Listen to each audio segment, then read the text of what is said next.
24/7 से खास बातचीत के दौरान पूर्व मंत्री अजय चंद्राकर ने प्रदेश सरकार पर निशाना साधा है। उन्होंने कहा है कि गोबर खरीदी के मुद्दे पर एक बार फिर से उन्होंने दरअसल सवाल खड़े किए और पूर्व मंत्री अजय चंद्राकर से बात की आई न्यूज़ 24/7 के संवाददाता अंकुश शर्मा ने। छत्तीसगढ़ सरकार की एक योजना के अंतर्गत अब छत्तीसगढ़ सरकार गोबर खरीदने जा रही है। योजना शुरू अभी हुई नहीं है, लेकिन उसके पहले कई तरह के सवाल जवाब होने लगे हैं। छत्तीसगढ़ सरकार के पूर्व मंत्री अजय चंद्राकर जी हमारे साथ हैं। सर, एक योजना सरकार शुरू करने जा रही है, लेकिन उसके पहले ही बहुत सारी बयानबाजी हुई। आपके ऊपर तो FIR तक होने की बात सामने आई। देखिए, गोबर खरीद रहे हैं, सरकार जितनी योजनाएं लॉन्च कर रही हैं, मेरा जो विरोध है वो किसी योजना से कभी नहीं रहा। मैं पूछता हूँ, उसका उत्तर भर नहीं देते। नरवा घुरवा गरवा बारी, पहली बात शुरू करें तो नरवा घुरवा गरवा बारी का बजट कहाँ है, नोडल डिपार्टमेंट कौन है, पैसे कहाँ से आ रहे हैं, कौन सा विभाग दे रहा है, ये बताने को सरकार तैयार नहीं है। जो भी मंत्री जी, माननीय मंत्रीगण देख रहे हैं, एक बार तो बताएं कि हम इस योजना से इसमें पैसे लगा रहे हैं और विधानसभा से उसकी स्वीकृति ली है कि नहीं ली है।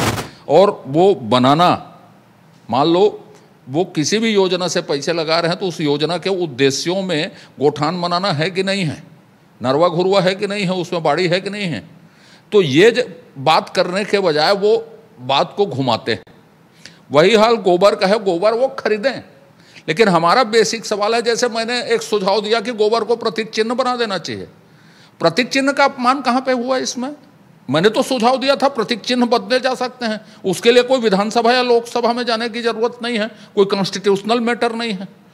और गोबर का महत्व यदि है तो वो प्रतीक चिन्ह में यदि गोबर को रखते हैं तो गोबर का सम्मान बढ़ता है। ये सुझाव आदमी नहीं दे सकता लोकतंत्र में, उसमें अपमान कहाँ से आ गया? दूसरी बात, जब गोबर खरीदी की बात करते हैं तो मैं वही पूछा कि कौन खरीदेगा, कब से खरीदेगा, बजट कहाँ से आएगा? बजट के लिए आवंटन है नहीं। जो बजट हमने स्वीकृत की है उसमें अनुपूरक अभी कब आएगा वो मालूम नहीं है, रिलीक पहले आएगा। यदि किसी संस्थाओं के पैसे से खरीदते हैं, मंडी बोर्ड के या बीज विकास निगम के या किसी के पैसे से या कहीं से भी पैसा लेते हैं, जो सोसाइटी या कंपनी एक्ट के तहत राज्य सरकार की संस्थाएं पंजीकृत हैं, क्या उनके उद्देश्यों में गोबर खरीदी शामिल है? ये जब पूछते हैं तो उसको वो कहते हैं कि साहब आप अपमान कर रहे हैं। मैं अपमान सम्मान की बात नहीं है, मुद्दों की बात है। कांग्रेस में यदि नैतिक साहस है, इस शासन में जो लोग इस योजना को क्रियान्वित करना चाहते हैं, नैतिक ताकत है, तो वो हर विषय में बिंदुवार जानकारी दे। कितना पैसा लगेगा नाफेड की टंकी बनाने में, कितने यहाँ गोवंशी जानवर हैं, कितना गोबर होगा, कितने को वो लेंगे, कितने को स्टोर करेंगे, कितने को बेचेंगे, कितनी उसकी खपत है, क्या है, किसने अध्ययन किया, और वो पैसा कहाँ से आएगा?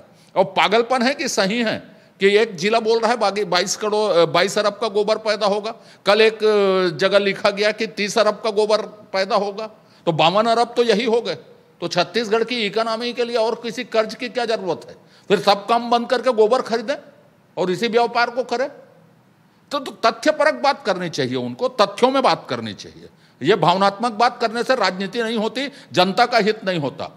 सर, छत्तीसगढ़ सरकार के पूर्व मंत्री हैं जिन्होंने साफ तौर पे गोबर के मुद्दे पे चैलेंज किया है कि आप सरकार से सवाल किया है कि किस मुद्दे से, किस मद से आप इसमें पैसा खर्च करेंगे, वो जनता के सामने होना चाहिए। और रही बात प्रेस कॉन्फ्रेंस की, तो प्रेस कॉन्फ्रेंस को लेकर भी उन्होंने साफ तौर पे कहा है कि आपके पास शायद कोई काम नहीं है। कैमरामैन अभिनव के साथ अंकुश शर्मा, 24/7 रायपुर।